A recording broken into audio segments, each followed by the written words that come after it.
If you're having trouble with your Apple Pay contact card, don't worry, I have got you covered. Hey everyone, welcome back to another video. So in today's video, I'll show you how to fix this problem of Apple Pay contact card. To fix this problem, first you have to open Settings and scroll down to Wallet and Apple Pay. And make sure it's turned on.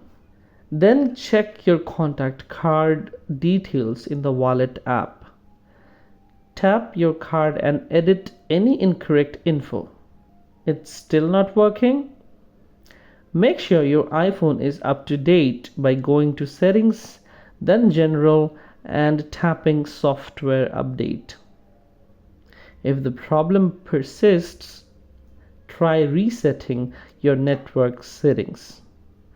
Go to Settings, then General, and then Reset, and then select Reset Network Settings. Don't worry, it won't delete your data, and if nothing else works, reach out to Apple support for help. So that's it, guys. If you found this video helpful, don't forget to like, comment, share, and subscribe for more quick fixes like this. And I'll see you in the next video.